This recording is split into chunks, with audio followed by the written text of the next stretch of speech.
banyu menghias angkasa.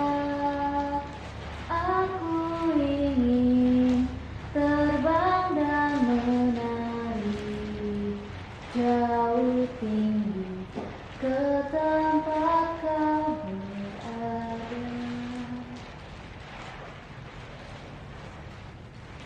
Perang, sebuah kata yang bagi kita di sini terasa mengasyikan. Sebab cuma permainan yang bisa kita lakukan kapan saja kalau kita mau. Sementara bagi saudara kita di Palestina, di Gaza, siapapun mereka, apapun agamanya, perang telah merenggut seluruh mimpi dan masa depan mereka. Sejak perang berkecamuk, belasan ribu anak-anak telah terkubur. Orang-orang dewasa telah mengubah dunia ini menjadi tempat yang menakutkan dan penuh ancaman. Bahkan sampai ke dunia rekaan, ancaman itu tak berakhir.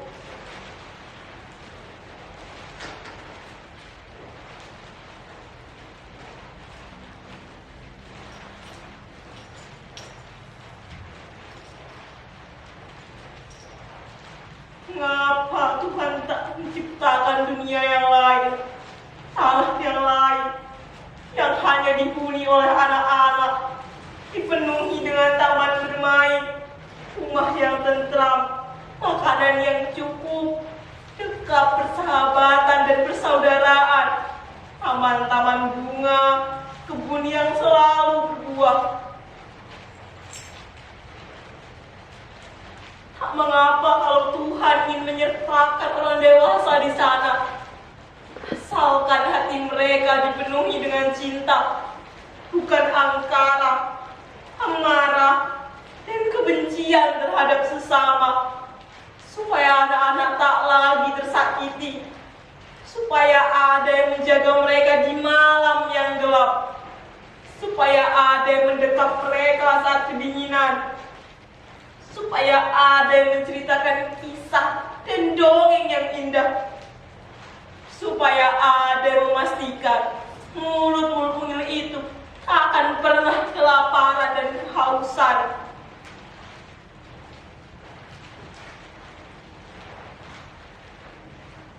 Aku mendapatkan perahu itu beberapa mil dari sini. Hari-hari aku menyusuri pantai, mencari perahu nelayan yang tak terpakai lagi, memintanya untuk kugunakan mengangkut saus. Aku beruntung, Pak Nyoman memberikan perahu lamanya ini untukku. Dengan perahu inilah aku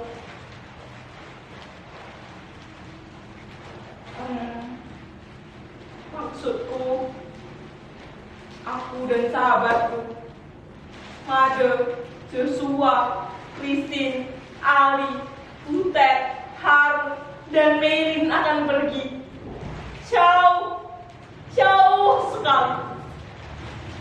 Mungkin kalian diam-diam bertanya, mengapa sekarang aku sendirian? Di mana teman-temanku itu? Sabarlah, pelan-pelan kalian akan mengenal mereka. Mereka ada, hanya terkadang seolah-olah tak ada, atau mungkin ya tak ada. Aku malah prihatin karena tak berhasil menemukan kalian. Tak mengapa, mungkin aku bukan teman yang asyik. Aku butuh buku, introvert. Itulah mengapa aku menyisir di daerah pantai ini, hingga aku menemukan ide sederhana, membuat perahu persahabatan yang akan berlayar ke laut lepas menuju Gaza. Dan saat aku menunjukkan perahu itu di media sosial, menawari siapa saja yang mau ikut berlayar denganku, kalian menertawaiku dan menganggapku sakit. Makanya jangan kebanyakan baca novel, misalnya berhelm, siap hidup di zaman teknologi, tapi jiwanya masih seorang pelaut. Tuh perahu aku buat mancing aja jebol. Gimana mau dipakai nelayan? Urusan Gaza sudah ada yang pantas mengurusnya. Jangan ngadi-ngadi. Pelawak sayang nggak lucu. Ya, begitulah kalian menanggapi ajakanku. Aku hampir saja merasa sudah tak waras dengan ideku itu. Untunglah pada suatu malam sahabatku mengunjungiku. Rasa kasihan yang tiba-tiba muncul terhadap nasib anak korban perang di Gaza. Aku mengajak mereka berpikir untuk melakukan sesuatu. Meilin memberi saran agar kami mengumpulkan dana, pakaian, barang, atau apa saja selama 1 bulan. Joshua akan membuatkan sebuah lagu cinta untuk anak-anak di Gaza, dibantu oleh Butet. Lain lagi dengan Aldan Haru. Mereka mengajak kami untuk makan secukupnya dan tidak berfoya-foya sebagai rasa hormat dan maaf kami kepada anak-anak yang kelaparan di Gaza. Christine memberi usul agar kami menuliskan surat untuk Tuhan dan mengirimkannya ke tembok ratapan di Yerusalem. Sedangkan aku dan Maden mencari perahu untuk melayakkan semua harapan itu. Ya, semuanya sudah kulakukan sebisaku, semampuku, demi membuat sahabatku berbahagia, juga bangga karena memiliki aku. Lihat, semuanya sudah kami kemas. Surat-surat, sajak, sepenggal doa, air suci dari pura, kuil, dan gereja. Apa saja, kami mengumpulkannya hari demi hari. Siapa saja yang ingin melakukan sesuatu sebagai ungkapan rasa cinta, aku akan melarungkan perahu ini ke laut lepas. Semoga samudra dan cakrawala yang luas akan menyimpannya sebagai bisikan cinta untuk anak-anak di Gaza. Tuhan pasti akan menjaganya, mengirimkan gelombang yang akan mengubahnya menjadi doa dan bergema di laut Mediterania. Kamu sangat-sangat ingin menjadi bagian dari kebaikan yang dikirimkan Tuhan untuk mereka. Mungkin kami hanya setetes air di luasnya samudra, tapi dengan cara itu, dan memang hanya itu yang bisa kami lakukan untuk mengatakan cinta dan sayang kami kepada anak-anak yang telah mati di Gaza, atau yang kini sedang bertahan hidup dengan remah roti di mangkuk keratan mereka, berebut bubur dingin di panci-panci yang remuk oleh sepatu serdadu.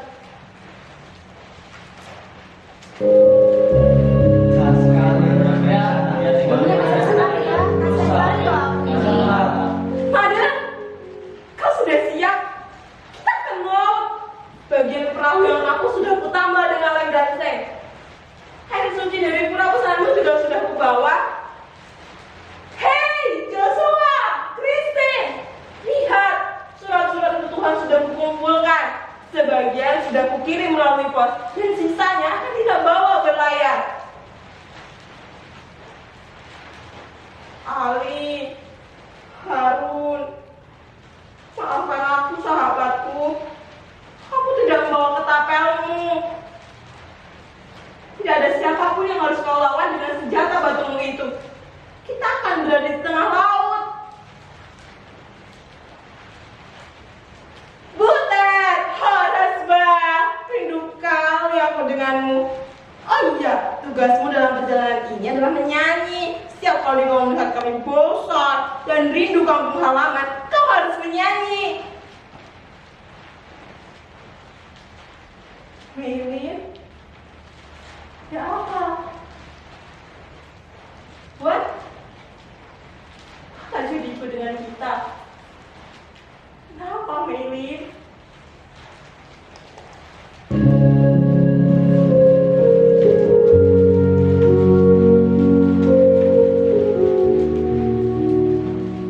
Meilin adalah sahabatku.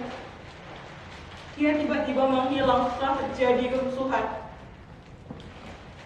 Ada mati karena leukemia. Dia tak tertolong karena ayahnya hanya seorang nelayan. Dialah Pak Nyoman yang memberikan perahu ini untukku. Butet juga sudah tiada. Dia menjadi korban saat terjadi perkelahian antara dua kelompok pemuda di kota kami, Ali dan Harun. Keduanya aku kenal saat Olimpiade Matematika untuk siswa sekolah dasar. 1 tahun setelah mereka kembali ke negerinya, aku sempat melihat keduanya tertangkap sebuah kamera berita televisi. Keduanya tertembak di dada karena menghadang serdadu dengan ketapelnya. Joshua, Christine, mereka ikut terkubur runtuhan gedung yang hancur karena ledakan bom. Itulah mereka, sahabatku, orang yang mungkin tidak akan pernah kalian kenal, tapi mereka tetap hidup dalam benakku, dalam hatiku. Mereka tersimpan dalam catatan gelap. Satu orang anak yang mati itu sudah terlalu banyak, terlalu besar, dan terlampau berat untuk ditanggungkan.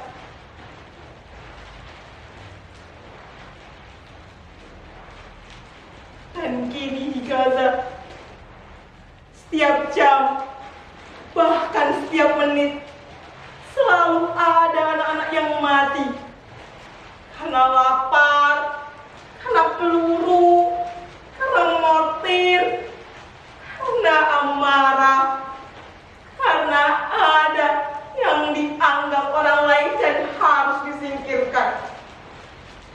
Mengapa amarah dan kebencian tak pernah berakhir?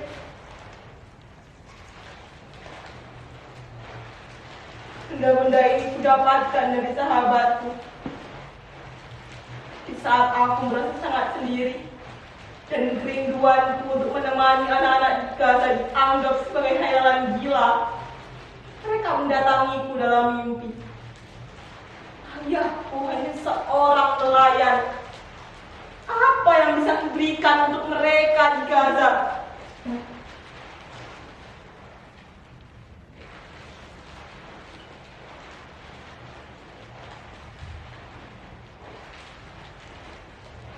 Tuhan,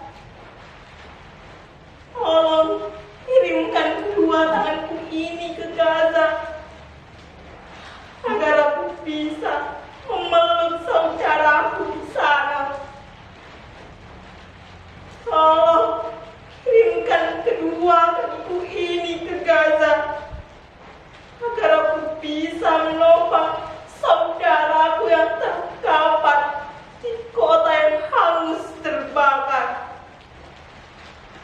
Tolong kirimkan sepasang mataku ini ke Gaza agar bisa menggantikan mata anak-anak yang menangis karena kehilangan dan ketakutan.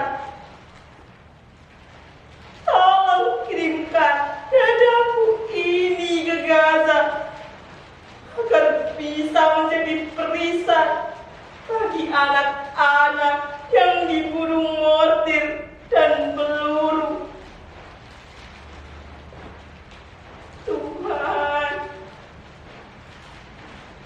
tolong kirimkan tubuhku ini ke Gaza. Ubahlah menjadi roti yang takkan pernah habis agar bisa menjadi pembungkam mulut mungil yang kelaparan di kotamu yang kini penuh angkara.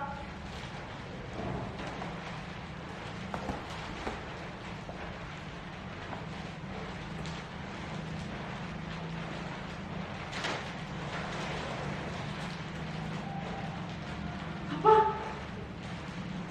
Kalian menanyakan namaku siapa? Namaku Nusantara.